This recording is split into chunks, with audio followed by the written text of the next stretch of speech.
의외로 너무나도 많은 학생들이 그리고 너무 많은 부모님들이 단어에 대해서 크게 신경을 안 쓴다는 거. 이 단어가 아이가 외우는 걸 싫어하니까 내버려 두게 되는 거죠. 근데 이게 내버려 둘 게 있고 내버려 두지 말아야 될 게 있거든요. 근데 단어 같은 경우는 절대로 내버려 두면 안 되거든요. 그래서 제가 매번 얘기하는 게 어릴 적부터 시작하자고 얘기하잖아요. 단어 외우면서 스트레스를 받고 그 스트레스를 이겨내고 성취감을 느끼는 그런 과정을 학생들이 일찍부터 느껴야 나중에 공부가 자연스럽게 성장이 되거든요. 그래서 단어는 정말로 중요합니다. 맞죠? 닥터리님. 다른 숙제를 하다 보니까 단어가 제일 뒷전이 된다. 근데 중요한 거는 단어 없이 하는 숙제는 의미가 없거든요. 제가 이 영어 단어를 외우는 것은 결국에 무슨 힘이라 그랬습니까? 공부력, 암기력이라고 얘기를 했잖아요. 그러니까 영어 단어를 외워낼 수 없는 암기력을 가진 이 아이가 다른 공부도 잘 안 된다니까. 그냥 숙제 같은 경우도 억지로 해내가는 수준이지 숙제 양이 좀 더 많아지거나 아니면 숙제도 좀 깊이 사고해야 되고 스트레스가 들어가는 시점이 되면 그 숙제도 이제 서서히 덜 해가거나 안 해가는 시점이 와버리거든요. 숙제도 똑같습니다. 단어가 제일 우선이 되고 단어 숙제를 하셔야 돼요. 특히나 영어 같은 경우는 뭐 영어 학원에서 사실 뭐 라이팅 숙제도 내주고 해석 숙제도 내주고 문법 숙제도 내주고 이런저런 숙제를 내주잖아요.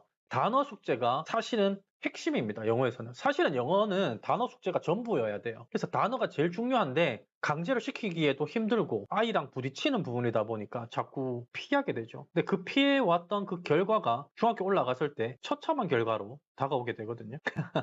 외워도 까먹고 외워도 까먹고 옆에서 보다 보니까 제가 외워지네요. 근데 해피님이 정답을 얘기하셨잖아요. 아이는 외워도 까먹고 외워도 까먹는데 엄마는 옆에서 자꾸 보다 보니까 외워져 버렸다. 그러니까 결국에 엄마는 자꾸 반복해서 보니까 외우게 되는 거죠. 조금 더 집중해서 봤겠죠. 그러니까 결국에 단어라는 것은 최종적으로는 반복이거든요. 아이도 반복을 많이 해줘야 되는데 그 신경이 좀 분산이 되겠죠. 초1에 시작해도 좋습니다. 초일 때 3개, 5개로 시작을 해도 그거는 힘이 되거든요. 단어를 외울 때요. 초등학교 1학년, 2학년, 3학년도 중요하지만요. 지금 학년에서 내 아이가 외울 수 있는 단어의 수준이 몇 개인지 파악하는 게 중요합니다. 지금 여왕님 물으셨잖아요. 초등학교 1학년 시작해도 되냐? 그러면 일단 단어를 아이한테 한번 시켜보는 거죠. 만약에 크게 그 거부감이 없다면. 그래서 이 아이가 외울 수 있는 개수를 먼저 파악하셔야 돼요. 아까 제가 3개, 5개라고 얘기한 것은 단순한 예시고요. 근데 아이가 5개 정도까지는 외운다. 10개까지는 외운다. 그러면 외우는 숫자에서 그냥 계속 외우면서 성취감 좀 주고요. 이제 외우는 게 조금 익숙해지면 10%, 20%씩 늘리면서 한계치를 늘려주는 거죠. 아이가 10개까지는 외우더라. 그럼 한 12개 외워라 그러면 분명히 스트레스가 돼요. 한두 개 더 외우는 게 아무것도 아니라고 생각을 하지만 어릴 적에는 되게 커요. 그래서 그렇게 천천히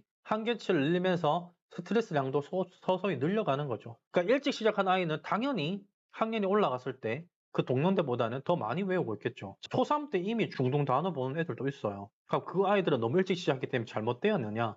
그건 아니죠. 출발선이 달라지는 거죠. 제가 오늘 이제 말씀드리는 이 단어 암기법을 잘 기억하셨다가 아이 스스로 단어를 이렇게 외우는 거구나.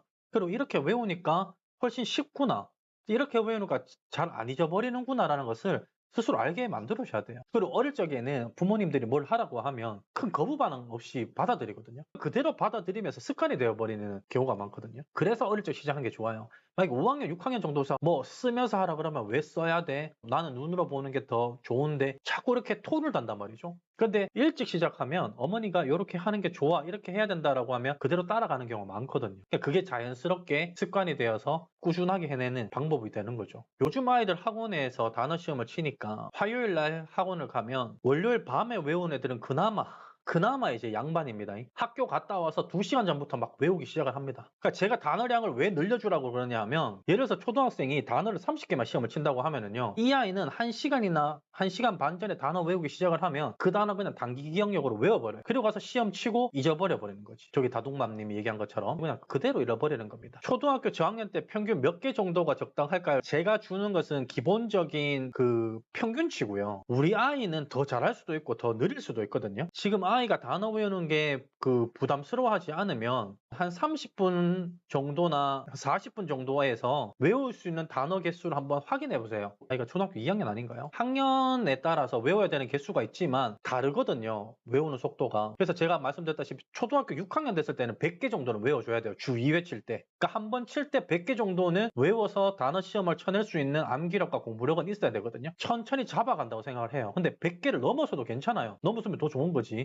30분 정도 내에서 얘가 한 몇 개 정도를 외워내는지 지금 암기력이 어느 정도인지 보는 거예요. 그래서 그 암기력에서 시작을 해서 서서히 늘려주면 돼요. 단기 기억력이 좋은 애들 같은 경우 진짜 금방 외워버리거든. 그 6학년 아마 단어 암기를 실패했다라고 얘기를 하지 마세요. 저는 그 어머니들한테도 물론 이제 그 말 자체가 그런 실패라는 의미가 아니란 건 알고는 있어요. 그럼에도 이제 불구하고 제가 얘기를 하는 거는 우리가 이제 아이들한테 가능하면 좀 어릴 적에는 부정적인 말을 조금 피하는 게 좋아요. 예를 들어서 한 단어장을 이제 공부하기로 했는데 많이 잊어버렸잖아. 그래도 남아있잖아. 6학년인데 단어 공부를 시작을 안 한 친구도 있거든. 아예 시도도 안 해본 애들이 있거든. 그래서 어머니들은 아이들한테 자꾸 못한다, 안 된다, 뭐 이렇게 얘기하기보다는 요렇게 한번 해볼까? 요렇게 하면 더 잘 될 수 있을 것 같은데 끌어주고 긍정적인 에너지를 좀 더 주고 할 수 있다라는 그런 마음을 심어주는 게 좀 좋습니다. 긍정적인 말을 하는 것들을 우리가 좀 생활 습관에서 좀 잡아보자고요. 이게 부모님들 입장에서는 중요해요. 자녀를 갖다가 되게 이렇게 까내리는 사람들이 많아요. 디스하시는 분들 많거든요. 근데 저는 그런 경우 보면 아이들이 조금 이렇게 어깨가 좀 많이 처져 있더라고요.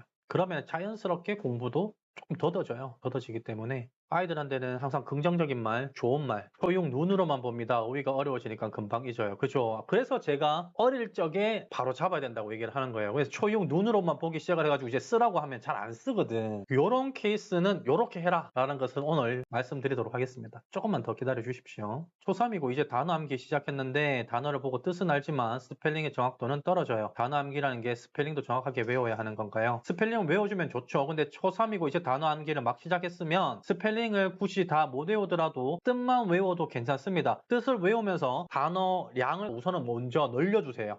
어휘력이나 단어량을 좀 늘려주시고요. 그리고 천천히 스펠링 잡아주시면 되고 읽기가 잘 되면 엔간한 스펠링은 조금 맞아떨어지게 돼요. 한 7, 80%는 단어 암기를 할 때 제대로 읽을 줄 아는지 3학년이니까 발음기호 보는 방법도 조금 가르쳐주면 좋을 것 같아요. 초등학교 2학년인데 단어 뜻 이렇게 외우면 부모님 입장에서는 좀 단편적이다. 그냥 단순하게 뜻만 암기하는 거라고 생각을 하니까 예문 안에서 공부를 하면 좋겠다라고 생각을 하실 수 있겠죠. 그죠? 저 방법이 맞습니다. 오늘 제가 단어 암기법의 방법 논준에도 저게 하나에 들어가요. 2학년 때는 책을 많이 읽잖아요. 책을 읽으면서 새로운 단어가 나왔을 때 이제 그냥 넘어가는 기보다는 그 단어를 한번 찾아보게끔 좀 더 좋겠죠. 단어 공부를 시작했을 때쯤에는 리딩을 하면서 모르는 단어를 먼저 골라내는 연습. 지문에서 책 읽기 들어가기 전에 그러니까 해석을 들어가기 전에 스캐닝을 하면서 모르는 단어를 먼저 솎아내는 거죠. 추천해 주실 만한 교재요? 단어책요? 단어책은 저는 그냥 매번 얘기하지만 능률복화 그리고 워드마스터 능률복화 입문 기본 실력 워드마스터도 중등 실력이라고 세분화돼서 나와 있는 게 있거든요. 워드마스터 들어가도 되고 그냥 처음 스타트는 주니어 능률복화 좀 괜찮아요. 주니어 능률복화로 시작하면 좋을 것 같아요.